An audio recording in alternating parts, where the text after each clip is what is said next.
무장하라는 제목으로 하나님 말씀을 나누겠습니다. 우리 이렇게 한번 옆에 인사하며 축복합니다.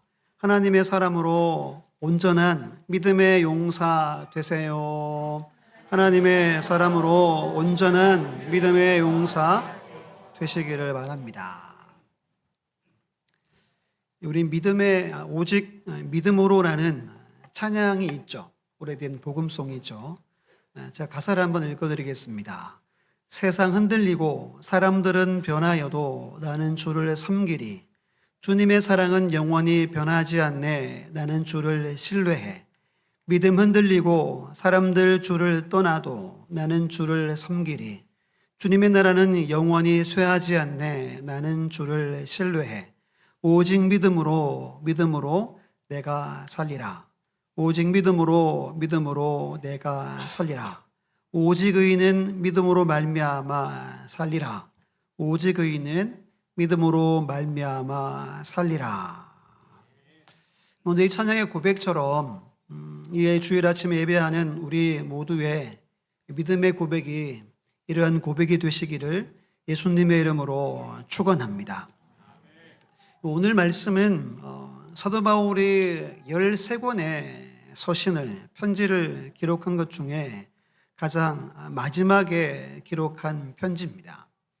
자신의 영적인 아들과 같은 디모데에게 마지막 편지를 보낸 겁니다. 특히 오늘 본문부터 4장 8절까지 주제 제목이 마지막 가르침이라고 성경에 기록이 되어져 있죠. 최후의 가르침, 바울이 사랑하는 아들 디모데에게 주는 마지막 가르침이라는 겁니다. 오늘 말씀을 통해서 세상이 흔들리고 사람들은 점점 변해가는 이 시대, 믿음이 흔들리고 사람들이 주님을 떠난 이 시대에 어떻게 우리는 끝까지 믿음을 지키고 주님을 섬길 수 있을까에 대해서 함께 은혜를 나누고자 합니다.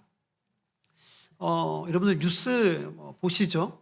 뉴스를 보시거나 듣는 것 중에 가장 마음이 아프거나 아니면 늘 마음이 신경이 쓰이거나 아니면 듣고 막 화날 때 있잖아요. 화가 나고 분이 나거나 잘 잊혀지지 않는 게 있죠. 최근에 뭐예요? 저는 갑질 이런 소식입니다. 특히 선생님들한테 그러면 제가 진짜 화가 나요. 피가 막 이렇게 끓는다고 해야 될까요? 막 그런 게 제 안에 막 이렇게 있어요. 그러니까 좋게 말하면 이제 의분이죠. 의분이 있습니다. 제가 그렇게 정의롭진 않지만 저희 집안이 조금은 이렇게 정의의 피가 조금 이제 흐르긴 흘러요. 그래서 그런지 정말 답답하고 와, 왜 저럴까? 왜 저 사람들은 자기 잘못을 모를까? 이런 생각도 하고 왜 저렇게 상식이 없을까라는 생각도 실제로 합니다. 그리고 기도도 많이 합니다. 요즘에 이 나라나 국민이나 저들을 위해서 기도도 많이 합니다. 그러면서 오늘 말씀을 준비하게 된 겁니다. 왜 세상이 이렇게 되었는지 그 이유를 오늘 밝혀줘요. 그리고 해결 방안을 한 가지 우리에게 제시해 주는 말씀이 오늘 본문의 이야기입니다. 먼저 우리 1절을 보면 1절 이렇게 시작합니다. 너는 이것을 알라. 말세에 고통하는 때가 이르러라고 말씀하죠. 여기서 말세는 예수님이 재림하기 직전을 말합니다. 그야말로 진짜 말세 바로 앞에 이를 말해요. 말세는 크게 두 가지입니다. 이렇게 재림 직전을 말할 때 말세를 쓰고 최근에 말씀드린 것처럼 예수님의 초림과 재림 사이가 말세라고 그렇게 말씀드렸죠. 오늘 본문은 언제라고요? 주님 오시기 바로 직전의 말세를 말합니다. 그때 고통하는 때가 온대요. 이른단 말은 온다는 말이죠. 고통한다 하는 때란 말이 뭐냐면 막 목숨의 위협을 당할 정도의 극심한 고통의 상태를 말합니다. 그러니까 막 사망의 위협이 느껴져서 큰 고통이 찾아올 것이다 라고 말하는 거예요. 그게 뭐냐 하면 내용이 2절에서 4절 말씀이에요. 우리 성경을 보고 한 번 더 2절로 4절 말씀을 천천히 읽어볼게요. 시작. 사람들이 자기를 사랑하며 돈을 사랑하며 교만하며 비방하며 부모를 거역하며 감사하지 아니하며 거룩하지 아니하며 무정하며 원통함을 풀지 아니하며 모함하며 절제하지 못하며 사나우며 선한 것을 좋아하지 아니하며 배신하며 조급하며 자만하며 쾌락을 사랑하기를 하나님 사랑하는 것보다 더하며. 아멘. 이것이 재림 직전에 나타날 고통의 모습, 현상을 말합니다.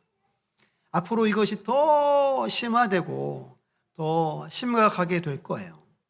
아직까지는 여러분 이것 때문에 목숨의 위협을 느낄 정도는 아직 아니죠. 근데 이것 때문에 세상 못 살겠네 할 때가 온다는 겁니다. 그때가 점점 다가온다고 오늘 하나님 말씀이 우리에게 일러줍니다. 잠깐 이것들을 설명해 드리고 넘어가려고 합니다. 첫 번째가 뭐죠? 자기를 사랑합니다. 여러분 1번이 뭐냐? 사랑과 관련됩니다. 사랑은 어떤 거예요? 세상에서 가장 귀한 거예요. 가장 좋은 겁니다. 근데 사랑에 문제가 생긴다는 겁니다. 사람들이 사랑하지 말아야 할 것들을 사랑하게 되고 진짜 반드시 사랑해야 할 대상은 사랑하지 않게 된다는 의미입니다. 이기적인 사랑을 하게 된다는 거예요. 참 사랑이신 우리 주님과 관계는 완전히 끊어버리고 오로지 내가 주인 되어서 사랑한다는 겁니다. 그래서 그 다음 두 번째가 돈을 사랑하게 된다는 거예요. 여러분 하나님과 재물을 겸하여 섬길 수 있습니까? 없죠. 탐심은 뭐라고 성경이 말하죠? 우상숭배다라고까지 말합니다. 여러분 이 자기를 사랑하고 돈을 사랑하는 것이 모든 악의 시작입니다. 근원이에요, 근원. 그래서 자기를 사랑하고 돈을 사랑함으로 하나님을 사랑하지 않고 오직 자기의 즐거움과 쾌락의 노예가 되어 살아가는 거예요. 그 다음 나오는 모든 것들이 이 첫 번째, 두 번째로 인해서 발생합니다. 그 다음이 자랑한다죠. 이 자랑한다는 말이 뭐냐면 원어로 옛날에 그 시골에 그 돌팔이 약장수 분들이 오셨죠. 저도 좀 기억이 나요. 이분 자랑하죠. 거짓말로 자랑하는 거잖아요. 근데 진짜처럼 자랑하죠. 동네 어른들이 뭐 하죠? 사죠. 이게 그 자랑, 그 의미를 말하는 거, 이 단어가. 그 다음은 교만합니다. 이 말은 거만합니다. 비방한다는 말은 하나님과 모든 권위를 무시하고 모욕한다는 말입니다. 부모를 거역하며 감사치 않는다는 말은 여러분 부모의 사랑이 인류의 사랑에서 제일 크죠. 근데 부모도 감사하지 않는데 눈에 보이지 않는 하나님을 감사할 수 있겠냐, 이 이야기를 하는 겁니다. 거룩하지 않는다는 말은 하나님을 전혀 고려하지 않고 인정하지 않는 겁니다. 무정하다는 말은 그 동물들이 여러분 어미와 새끼의 그 본능적인 애정이 있죠. 이건 뭐 안 알려줘도 아는 거잖아요. 근데 이것이 없어지는 거예요. 그러니까 본능적으로 가지고 있는 서로 사랑하는, 서로 정을 나누는 것들이 사라져 버린 것을 말합니다. 원통한 것, 다투고 싸운 것들을 결코 풀지 않습니다. 모함합니다. 거짓으로 충상모략하고 욕하고, 요즘에 무고죄 많이 있죠. 그렇게 한다는 거예요. 절제하지 못합니다. 내 감정, 내 욕망을 다스리지 못합니다. 오늘 사람들이 무지 사납죠. 이건 짐승 같다는 뜻입니다. 아주 짐승처럼 모두가 사납습니다. 선한 것을 좋아하지 않습니다. 이 말은 빛을 싫어하고 어두움을 좋아한다는 겁니다. 그리고 배반합니다. 내 유익을 위해 친한 친구까지 저버린다라는 뜻을 갖고 있습니다. 조급합니다. 말과 행동이 경솔하고 분별력 없이 서두릅니다. 자만합니다. 자기 중심적으로 허세, 허영이 가득합니다. 마지막이 뭐죠? 쾌락을 사랑하기를 하나님 사랑하는 것보다 더하다. 이 말은 하나님을 사랑할 만한 그 마음으로 뭘 쫓는다는 거죠? 쾌락을 사랑한다라는 겁니다. 이게 주님이 재림하기 직전에 이 땅에 나타날 현상들입니다. 엊그제도 간호사 그 태움 이야기로 조금 시끌시끌 하잖아요. 방사능 맞아라. 야, 여러분, 이게 인간이 할 이야기는 아닌 거죠. 그런데 그게 관행으로 지금도 병원에서 그렇게 한다잖아요. 도무지 이해가 되지 않는 일이죠. 그러면 여러분, 지금 이 일들이 우리 주변에 태반으로 일어납니다. 무슨 말이죠? 주님이 곧 오실 때가 다 됐다는 거예요. 언제 오셔도 손색 없는 때가 이미 되었다는 것을 말해주고 있는 겁니다. 그런데 이 편지를 지금 목회자인 디모데에게 보냅니다. 디모데가 이렇게 할 일은 없죠. 그럼 무슨 말이죠? 교회에 가르치고 교회를 지도하라는 겁니다.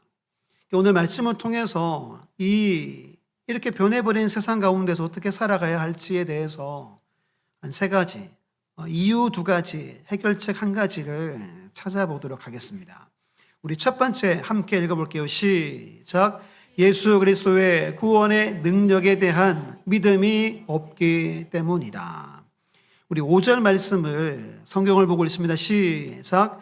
경건의 모양은 있으나 경건의 능력은 부인하니 이 같은 자들에게서 내가 돌아서라. 아멘. 그래서 경건의 모양이란 말은 기독교적인 모습은 있는데 안에 복음이 없다는 걸 말해요. 복음이 변질된 교회와 성도를 일컫습니다. 그래서 경건의 능력을 부인한다는 말은 복음을 받아들이지 않고 복음을 거절하고 종교적으로 외형적으로 교회에 다니는 사람처럼 다니는 거예요. 예수님을 통해서 구원이 임한다는 믿음은 없어요. 근데 겉으로 볼 때 저분은 청강교회 성도야 라고 이야기하는 걸 말합니다. 쉽게 말하면 뭐냐면 구원에 대한 확신이 없어요. 그리고 천국이 있는지 지옥이 있는지를 믿지를 못해요. 만약에 여러분 이렇게 갑질하는 분들이 천국이 있고 지옥이 있음을 믿으면 하겠어요? 못하죠. 무서워가지고 이거 벌벌 떨면서 못합니다. 태움을 하겠어요? 못합니다. 그들에게는 지옥도 천국도 없어요. 구원도 없습니다. 내세, 죽음 이후에 대한 소망이 없어요. 오직 지금 현세만 바라보고 살아갑니다. 요즘에 MZ세대 말을 많이 하죠. 이게 80년도 초에서 2000년도까지가 밀레니엄 세대라고 합니다. 그리고 90년대 중반에서 2000년 초까지가 Z세대입니다. 이 두 세대를 합쳐가지고 MZ세대라고 불러요. 이들 특징이 많은데 그 중에 한 가지가 이들은 내세를 믿지 않아요. 한번 물어보세요. 세상 나가면 누구도 내가 죽음 이후에는 관심이 없어요. 오로지 지금. 그래서 이 세대들이 어떻게 살죠? 지금 행복하고 지금 만족하면 땡인 거예요. 부모들은 답답하죠. 돈 좀 모으고 내일을 설계해야 되는데 얘네들은 어떻게 살아요? 오로지 지금 위해서 사는 세대가 MZ세대라고 이야기합니다. 여러분, 겉으로 보기에 교회를 잘 다닙니다. 예배에 빠지지 않고 봉사도 하고 섬김도 합니다. 이렇게 보이면 잘 믿는 것처럼 보이잖아요. 문제없어 보이죠. 그런데 흉내만 내고 있는 교회 다니는 사람들을 이야기하고 있는 겁니다. 우리 성경을 뒤로 2장 넘기면 디도서가 있습니다. 디도서 1장 16절 말씀 보세요. 1장 16절 같이 읽습니다. 시작. 그들이 하나님을 시인하나 행위로는 부인하니 가증한 자요 복종하지 아니하는 자요 모든 선한 일을 버리는 자이니라. 아멘. 이들이 뭐는 한대요? 시인은 한대요. 입술로 아멘도 하고 찬양도 하고 다 한대요. 근데 행위가 없대요. 부인해버린대요. 성경에서 가증하다는 말은 보통 언제 쓴다 그랬죠? 우상과 관련될 때 가증한 단어를 씁니다. 그러니까 이들이 하나님이 아니라 다른 것들을 섬기고 근데 입술로는 하나님을 찬양하고 경배한다는 겁니다. 선함이 없대요. 모든 것이 악할 뿐이다 라고 말합니다. 여기서 질문 드릴게요. 여러분들은 그러면 구원의 확신이 있습니까? 예수를 믿음으로 영원한 생명을 누릴 수 있다. 이 믿음이 있습니까? 오늘 밤에 주님이 오셔가지고 여러분들의 영혼을 데려가면 천국 갈 확신이 있습니까? 왜 갑자기 소리가 있습니까? 확실하게 있어야 됩니다. 본문은 이것이 있는 자들에게 해야 할 일이 있다고 말합니다. 5절 끝에 보면 이 같은 자들에게서 뭐 하래요? 돌아서는 겁니다. 돌아선다는 말은 등을 돌린다는 뜻입니다. 무슨 말이죠? 관계를 맺지 말라는 뜻이에요. 관계를 끊으라는 뜻입니다. 아, 목사님, 전도하려고 하면 적당하게 사귀어야 되잖아요. 근데 이들은 그런 대상조차 안 된다라고 이야기합니다. 8절 보면 얀네와 얀브레가 모세를 대적한 것 같이 그들도 진리를 대적하니 이 사람들은 그 마음이 뭐하죠? 부패한 자요 믿음에 관하여는 뭐한 자요? 버림을 받은 자들이라 그럽니다. 얀네와 얀브레가 누구냐면 모세가 출애굽을 위해서 바로에게 가서 지팡이를 던지죠. 뭐로 변해요? 뱀으로 바뀌었어요. 집으니까 또 어떻게 됐어요? 지팡이로 바뀌었어요. 근데 이 땅의 술객들이 똑같이 따라서 하죠. 그들 중에 두 사람을 말합니다. 하나님의 뜻을 대적하는 자들을 통칭해서 이 사람들을 말하는 거예요. 이 사람들의 특징은 두 가지입니다. 마음이 부패한 자입니다. 이게 어떤 뜻이냐면 마귀에 의해 마음이 완전히 파괴된 상태를 말합니다. 그래서 도덕적으로 선을 행할 수도 없고 영적인 것을 생각할 수도 없고 영적인 것을 받아들일 수도 없는 사람을 말합니다. 마음이 이미 부패해서 썩어버린 자예요. 두 번째는 믿음에 관하여 버림받았단 말은 믿음에 있어서 이들이 아무리 애를 써도 합격을 할 수 없다는 말이에요. 그래서 믿음에 대해서 아예 주님이 버려진 자를 뜻합니다. 이들과 관계를 맺으면 돼야 한대요. 맺을 수가 없는 거예요. 근데 이런 사람들이 오늘날 세상에 너무너무 많다는 겁니다. 최근에 이장모님께서 15년 동안 이 지역의 유지들과 15년 동안 관계를 끊으셨대요. 매주 모이셨대요. 그럼 15년 매주면 몇 분 만났어요? 계산 안 되죠. 그런데 도무지 안 되어서 정식으로 이야기하고 모임을 안 나가신대요. 좀 아쉬움이 있긴 했어요. 저는 처음 들었을 때는 조금만 하시면 될 것 같은데. 근데 오늘 말씀을 준비하다가 깨달았어요. 아니구나. 끊을 것은 끊어야 하는구나. 생각을 좀 많이 하게 됐어요. 이들이 어떻게 하냐면 6절에 보면 가만히 집에 들어가서 유인합니다. 6절 하반절에 어리석은 여자를 유인하는 자들이 있으니 그 여자는 죄를 중히 지고 여러 가지 욕심에 끌린 바 되어 그럽니다. 이들은 사람들을 유혹해서 미혹해서 악한 길에 들어가게 한다는 거예요. 누가 넘어가냐 하면 여러분 욕심에 끌린 사람이 넘어간대요. 이 당시에 여인들이 새로운 학문이나 어떤 예술 같은 것들을 배우는 게 열풍이었대요. 그래서 좋은 선생님이 있다고 그러면 집에 막 이렇게 모셔가지고 배우고 하는 게 엄청 많았대요. 다 욕심이라는 거예요. 왜요? 남들한테 자랑하려고. 내가 이만큼 살고, 내가 이만큼 교양이 있고, 내가 이만큼 학벌과 인맥이 있다. 이걸 알려주려고 여인들이 욕심 부렸대요. 그러다가 다 넘어가서 7절에 보면 많이 배우지만 어디에 이르지 못해요? 진리의 지식에, 그 구원의 지식에 이르지 못합니다. 열심히 배우는데 오늘날도 이룰 수 있죠. 많은 사람들이 이것저것들을 많이 배웁니다. 왜? 시간도 있고 물질도 있으니까. 또 SNS나 유튜브를 통해서 많이 보고 듣습니다. 그것이 결국 여러분 우리의 영혼과 우리의 믿음의 삶에 큰 장애물이 될 수도 있다고 말씀하는 겁니다. 우리 화면으로 계시록 7장 10절 말씀을 정말 중요한데요. 크게 읽어볼게요. 시작. 구원하심이 보좌에 앉으신 우리 하나님과 어린 양에게 있도다. 아멘. 이건 저 천국 가면 나중에 우리가 늘 외치고 살아야 할 구호와 같은 겁니다. 구원하심은 하나님의 은혜로, 어린 양 예수 그리스도의 보혈의 은혜로만 주어진다는 거예요. 본문은 우리에게 말합니다. 여러분 다른 것들을 추구하지 말라는 거예요. 예수님, 하나님 은혜를 더 구하라는 겁니다.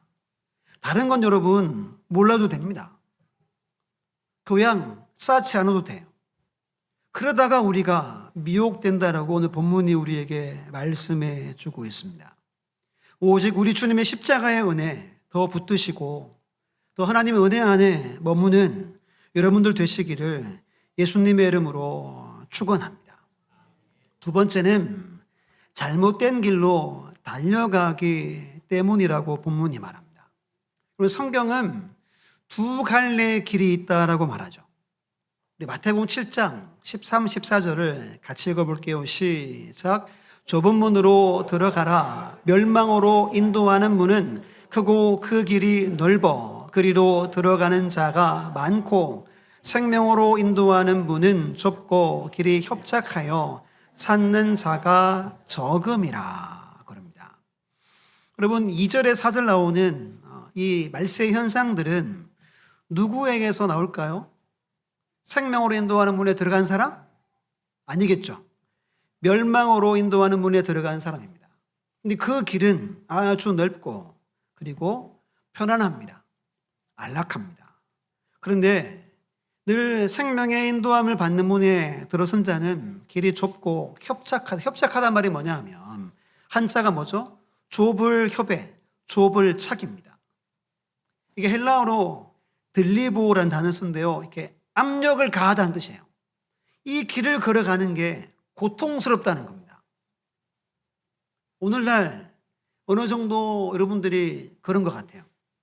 내가 교회 다닙니다. 그러면 조금은 이렇게 압력을 가하는 세상에 여러분들이 살아가는 것 같아요. 그 길을 우리가 걸어가는 겁니다. 본문의 12절 말씀을 함께 읽습니다. 시작. 무릇 그리스도 예수 안에서 경건하게 살고자 하는 자는 박해를 받으리라. 이 말은 모든 그리스도인들은 박해와 핍박과 고난이 있다는 뜻입니다. 성도의 길에는 고난이 필수라는 거예요. 그리스도인의 삶에는 고난이 반드시 있어야 한다는 말입니다. 두 곳의 말씀을 볼게요. 먼저 로마서 8장 17절입니다. 자녀이면 또한 상속자 곧 하나님의 상속자요 그리스도와 함께한 상속자니 우리가 그와 함께 영광을 받기 위하여 고난도 함께 받아야 할 것이니라. 생각하건대 현재의 고난은 장차 우리에게 나타날 영광과 비교할 수 없도다. 믿습니까? 영광을 위해서는 반드시 고난도 내게 있어야 한대요. 이게 상속자는 두 가지가 다 있어야 된다는 겁니다. 고난도 있어야 되고 그래야 영광이 온다는 겁니다. 빌립보 1장 29절 같이 읽어볼게요. 시작. 그리스도를 위하여 너희에게 은혜를 주신 것은 다만 그를 믿을 뿐 아니라 또한 그를 위하여 고난도 받게 하려 하심이라. 우리에게 믿음도 주지만 뭐도 받아요? 고난도 받는 겁니다. 여러분들이 구원의 확신이 있다고 조금 전에 고백하셨죠. 그러면 여러분들의 길에는 고난이 있어야 합니다. 이런 말이 있습니다. 고난은 그리스도인의 시금석이요 특색이다. 시금석이 뭐죠? 가치나 능력이나 무언가를 판단할 수 있는 어떤 사물이나 기회를 말하죠. 여러분들이 그리스도인임을 나타내는 한 가지 방법이 고난이라는 겁니다. 예수님이 인간의 모습으로 이 땅에 오셨죠. 그런데 언제 그리스도 예수가 되셨죠? 십자가의 죽으심으로, 고난당하심으로. 하나님이 아들 예수 그리스도를 높이시죠. 언제? 그것이 시금석이 무엇입니까? 십자가의 고난입니다. 여러분들은 고난이 있어야 합니다. 고난을 피하면 안 됩니다. 편안하고 안락한 길을 가는 것은 우리가 가야 할 길이 아니라고 말합니다. 본문 10절, 11절 보시면 바울이 디모데에게 몇 가지를 말합니다. 나의 교훈, 가르친 것, 행실은 언행일치를 말합니다. 내가 믿고 행동한 것들, 의향은 삶의 목적을 말합니다. 믿음은 확신을 말합니다. 디모데가 다 안돼요. 그리고 그 다음부터 보세요. 오래 참고 인내하고 박해를 받으며 고난과 또한 안디옥, 이고디온, 루스드라에서 당한 일과 어떠한 박해받은 것을 디모데가 보고 안다는 거예요. 여러분, 만약 여러분들이 누군가 편지를 보낼 때 이렇게 편지를 보내겠습니까? 이걸 읽어보고 예수 믿겠어요? 예수 믿으면 고생한다. 치질이 날마다 눈물 흘리고 고통스럽고 힘들 거다. 이 편지를 디모데에게 보내는 겁니다. 왜 보내죠? 디모데야, 앞으로 네가 달려갈 길은 이런 길일 거야. 이렇게 이야기하는 겁니다. 오늘날 교회는 이런 이야기를 하지 않습니다. 예수를 믿으면, 잘 믿으면 고난이 반드시 있다는 거예요. 이걸 우리에게 지금 가르친다는 겁니다. 고난은 여러분 필수예요. 고난이 없다? 여러분들 돌아보셔야 한다는 거예요. 이게 성경의 중요한 메시지입니다. 11절 끝에 바울은 놀라운 고백을 하죠. 주께서 이 모든 것 가운데서 나를 건지셨다라고 고백합니다. 성경은 바울이 엄청난 고난을 받았다고 분명히 기록하죠. 셀 수 없는 고난을 당했습니다. 그런데 그때마다 하나님이 일상 가운데 오셔서 건져주셨다는 거예요. 날마다 나를 보호해 주시고 인도해 주셨다는 겁니다. 이것이 바울의 일평생이었다는 거예요. 이것을 지금 기록해 주고 있는 겁니다. 우리 한 곳만 볼게요. 우리 시편 34편 19, 20절 같이 읽습니다. 시작.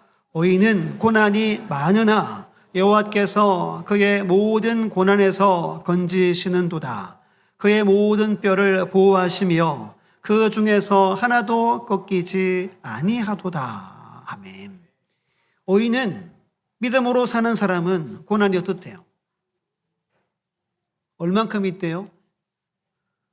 적다고 하지 않고 많을 것이다 말합니다. 하지만 하나님이 모든 고난에서 건져줄 거다라고 말씀하고 있는 겁니다. 여러분들은 지금 어떤 길을 걷고 있습니까? 고난이 여러분들의 삶에 시금석처럼 나타나고 있습니까? 아니면 마냥 해피하고 엔조이하고 즐거운 길이 나의 길이다, 잘못된 길을 혹 걷고 있지는 않습니까? 이 길을 걸어가는 자들로 인하여서 2절로 4절 말씀에 말세의 현상들이 나타나고 있는 겁니다. 여러분 중에도 제 얼굴을 보면 아무도 없는 것 같은데 갑질을 행하고 이렇게 욕을 퍼붓고 혹시 안 계시죠? 제 얼굴 보면 대충 알거든요. 여러분 중에는 없는 것 같아요. 근데 생각해 보세요. 이렇게 매스컴에 나오는 사람들이 제가 보기엔 그 중에 교회 다니는 사람들이 분명히 있을 거예요. 많을 수도 있어요, 여러분. 많을 수도. 그럼 고난에는 중요한 두 가지 목적이 있습니다. 첫 번째는 방향 전환입니다. 참 중요한 겁니다. 인생이 여러분, 내가 핸들을 조작한다고 다들 생각해요.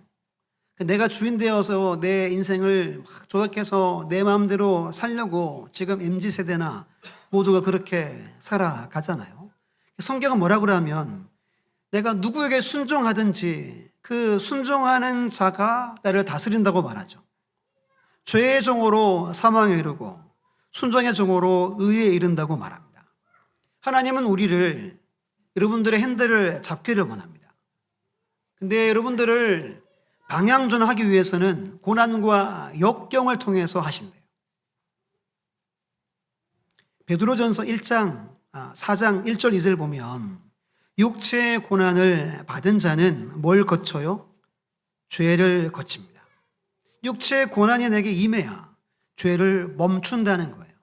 그 후로는 다시 사람의 정욕을 따르지 않고 하나님의 뜻을 따라 육체의 남은 때를 살게 하려 함이라.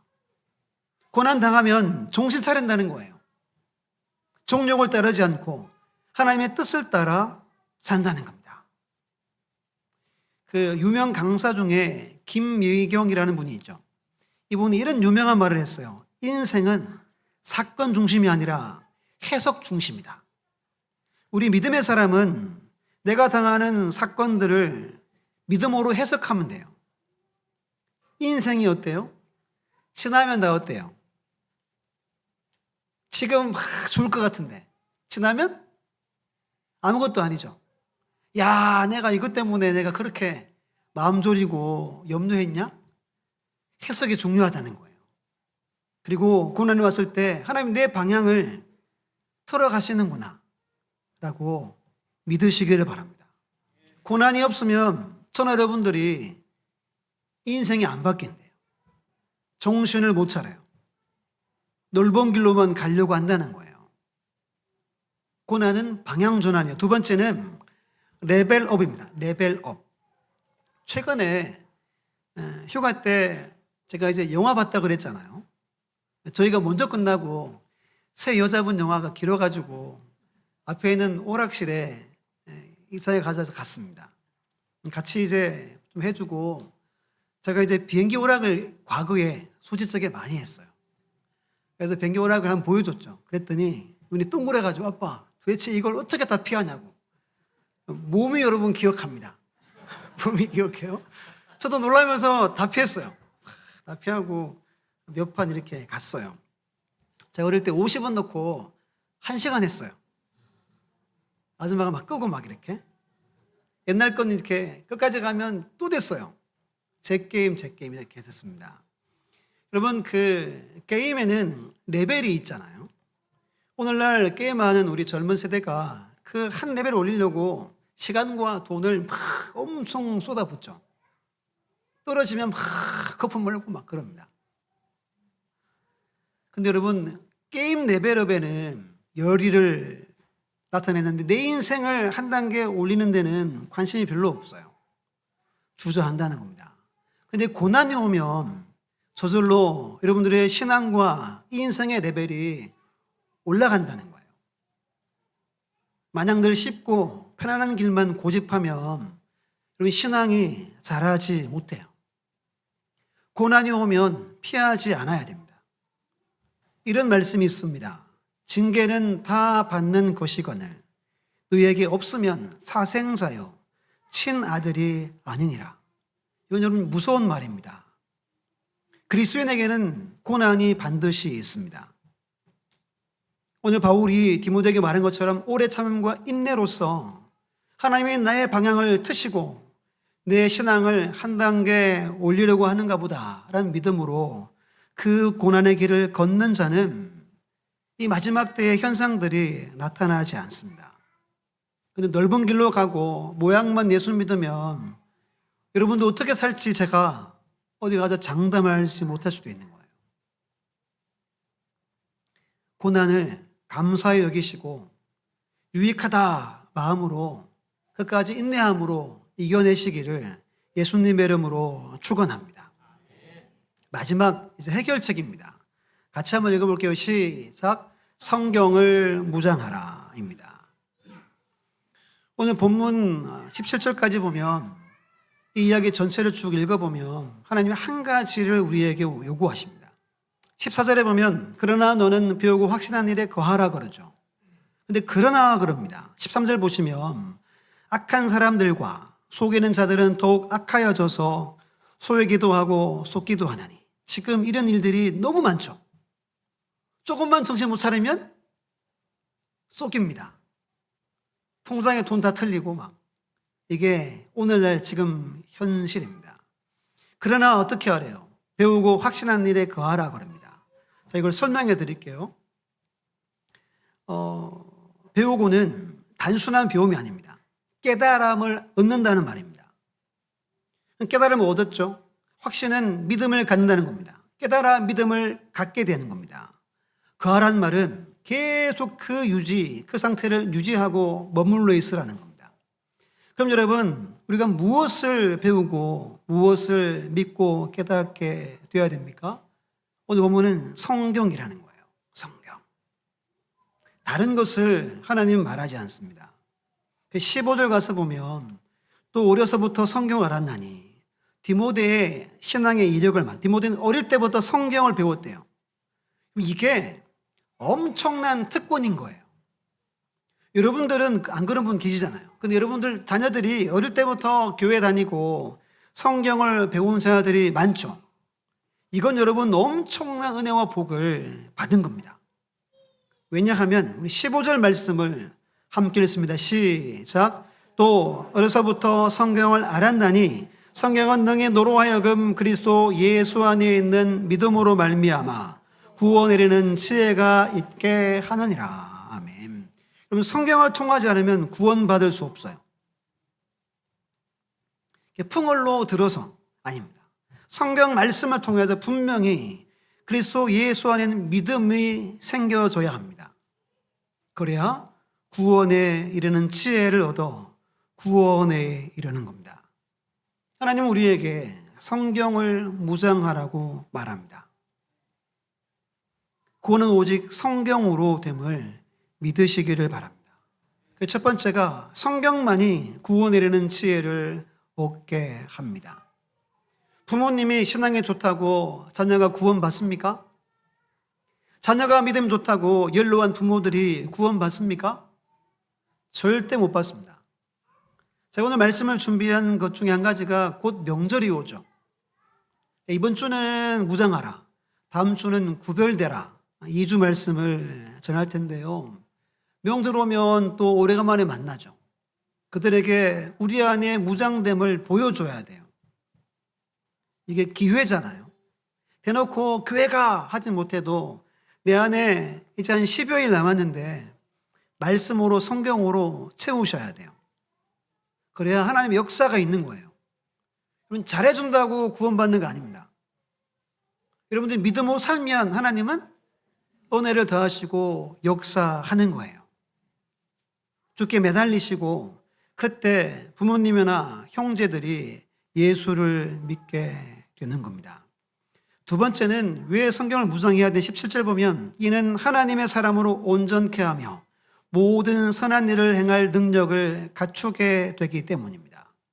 여기서 온전하다는 말은 완전히 적합하다는 말입니다.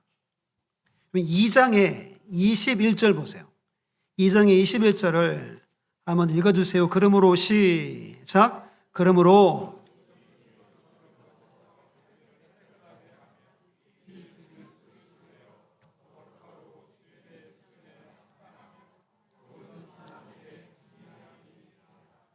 아멘. 17절 말씀과 본문의 말씀과 같은 의미입니다. 여러분, 완전해진다는 말은 쓰심에 합당한 자가 된다는 거예요. 하나님의 귀히 쓰는 그릇이 있다는 거예요. 명절을 맞죠? 여러분들이 귀히 쓰는 그릇이 되셔야 돼요. 여러분들의 형제들, 조카들, 부모님들, 일가 친척을 담아낼 수 있어야 돼요. 왜?